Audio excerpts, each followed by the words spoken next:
it's Liz. Happy 4th of July. On this holiday, some of us reflect on the thousands of Latino soldiers who helped secure our independence. Some of us opt out, feeling inadequate celebrating when our community still lacks independence from systems that keep us unequal. And some of us celebrate with barbecues and block parties just like any other American. As you choose your own way of approaching this day, we're going to play you the first ever episode of the Pulso podcast.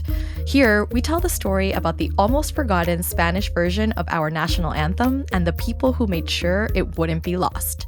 Enjoy!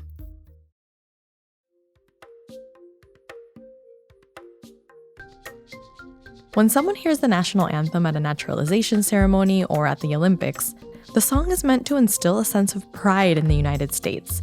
Some of us may even well up with tears at the sound of that first note. And I mean, the song really is the definition of patriotism. During the War of 1812, Francis Scott Key, an American being held aboard a British ship during the Battle of Fort McHenry, watched helplessly from the water as cannons destroyed the fort. After hours of uncertainty, the sight of the US flag still waving at dawn was his only signal that they hadn't been defeated. That sight became inspiration for a powerful poem about a triumphant America. And that poem became the Star-Spangled Banner. And that's just part of the history. What you probably didn't know is that there's another version of the song, a Spanish version. It's called El Pendón Estrellado. To tell that story, we have to fast forward about 130 years, to when the country was in the midst of another crisis.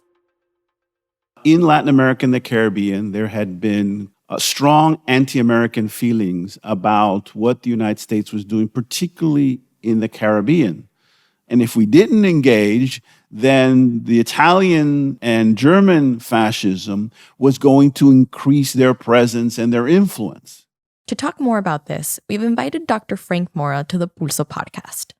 Dr. Mora is a professor of politics and international relations at Florida International University, and was the Deputy Assistant Secretary of Defense for the Western Hemisphere during President Barack Obama's first term. The threat of fascism was enough of a motivator for the U.S. to seek better relations with Central and South America. The new approach to the region was dubbed the Good Neighbor Policy. Its goal, to emphasize cooperation and trade, rather than military force, to maintain stability in the hemisphere. So there were three dimensions. One was a commitment that the United States would not interfere and that would respect the sovereignty of Latin American countries and withdraw all U.S. military forces occupying countries in the Western Hemisphere. Two, there was an economic dimension. Roosevelt began to sign a number of bilateral economic agreements that would give access to Cuban sugar and Nicaraguan coffee, etc., to U.S. markets that had been closed off. And third, there was a soft side.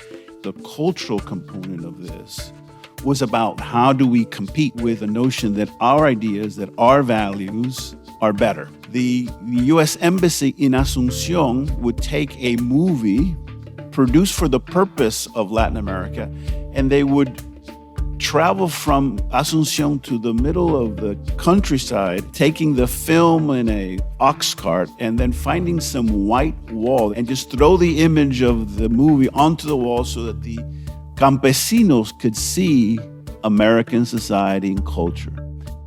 And one of the ways FDR aimed to do this was by commissioning a version of the Star-Spangled Banner in Spanish. The lyrics had already been translated, but his administration saw an opportunity to use the anthem as a conduit for spreading U.S. patriotism throughout Latin America. So in 1945, FDR made an open call of sorts, and many composers and artists submitted their Spanish interpretations of the iconic song. The winning lyrics were authored by Clotilde Arias, a Peruvian immigrant. Clotilde was a New York-based composer of advertising jingles for companies like Alka-Seltzer, Ford, and Campbell's Soup. She became a U.S. citizen just a few years before that open call in 1942, about 2 decades after arriving in New York City from Iquitos, Peru at the age of 22. Clotilde received nothing but praise for her lyrics. Music critics concluded that the translation stays true to the original meaning while showcasing the poeticism of the Spanish language. Clotilde and her version of the anthem were definitely an extension of US diplomacy. The State Department used her version, which is the only official translation of the national anthem allowed to be sung, by the way, to send to Latin American consulates in the US, as well as to the countries themselves, all in our pursuit of being good neighbors. But despite playing such an important role in US foreign policy with Latin America, El Pendón Estrellado has been swept under the rug of forgotten American history. That is, until Claudia Romo Edelman helped breathe new life into the anthem. This very awarded person, his name is Per Pedersen, with Pepe Aguilar, who are really the parents of the Hispanic Star. They came up with it.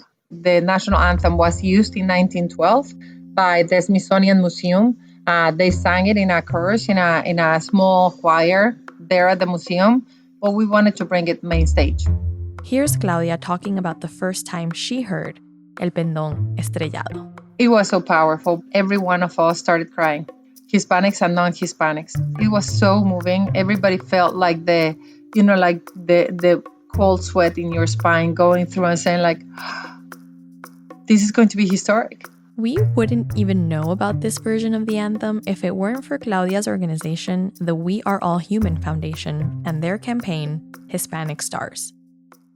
And I imagine picking someone to fill that main stage must have been tough. But you chose someone special to perform a rendition worthy of this song, Puerto Rican artist J.D. Mar Rijos. J.D. Mar is perfect. J.D. Mar is perfect for so many reasons. Number one, she won La Voz, the voice. So we needed a voice. So that by itself was perfect. Secondly, she's Afro-Latina. And as such, she represents a lot of the diversity of the Latino community, the Hispanic community. And I think that it is very important for all of us to recognize that. And then with that voice of the angels, God, I mean, like, she's just incredible. So she was our first and most important choice. Ever since I was little, my dream was always to sing the anthem, the Star-Spangled Banner. Here's J.D. Mad herself, winner of the inaugural season of Telemundo's La Voz, to tell us more about her journey to the anthem. The studio was beautiful. The people that worked there were beautiful human beings. A beautiful atmosphere in the studio with all of us just feeling the anthem so much. The lyrics, the melody, I still can't believe it. The fact that this could end up in history books in the future and that maybe like 75 years from now, a kid is going to be like, today I'm going to be singing the anthem in Spanish. It was first sung by J.D. Mar Rijos in 2020. It just blows my mind, but I just have to live the moment. It's the first time that it's being actually sang. That it's actually being taken into consideration and in such a beautiful way. I feel so proud to be like, hey, we're the first people to do it. And even the people that are not singing it, they still know, like, I have them. I'm doing this because of them, because of the whole community. So they are also the singers of this. That's why we're so proud. And this is opening doors for other Latinos so that in the future, they can do things like this, so radical. This song has different meanings for different people. There's the pride element that we've been talking about, and then, of course, it's also the backdrop of protests against racism and injustice. How do you reconcile the tension between what El Pendón Estrellado represents and the anthem in the context of protests the Black community is leading?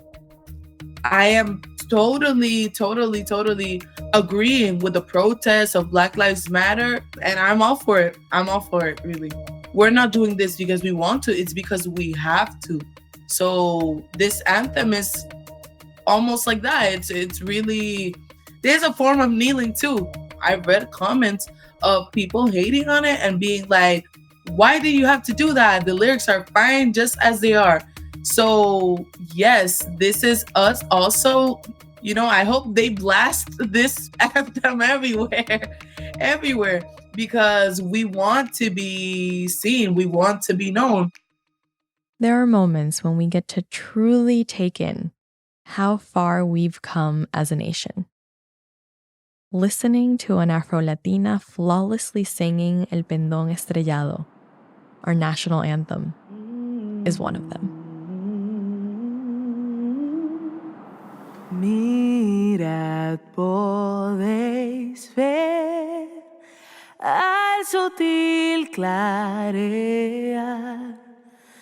lo que erguido se alzó cuando el sol se ocultaba y sus franjas y estrellas en el rudo luchar sobre recio baluarte gallardo ondulaba y la bomba al lanzar su rojiza explosión en la noche dio a ver que allí estaba el pendón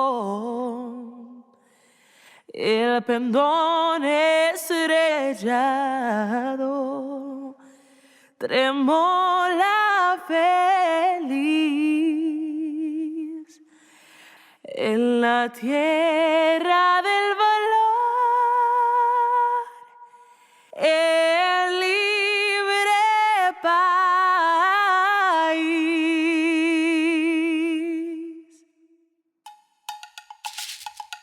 You can subscribe to the Pulso Pod wherever you get your podcasts. And if you like what you heard, please leave us a review on Apple Podcasts and tell a friend to give us a listen.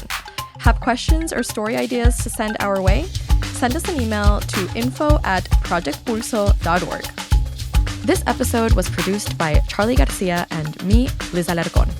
Audio engineering by Charlie Garcia. Original music by Julian Blackmore and additional support from Lisanne Ramos.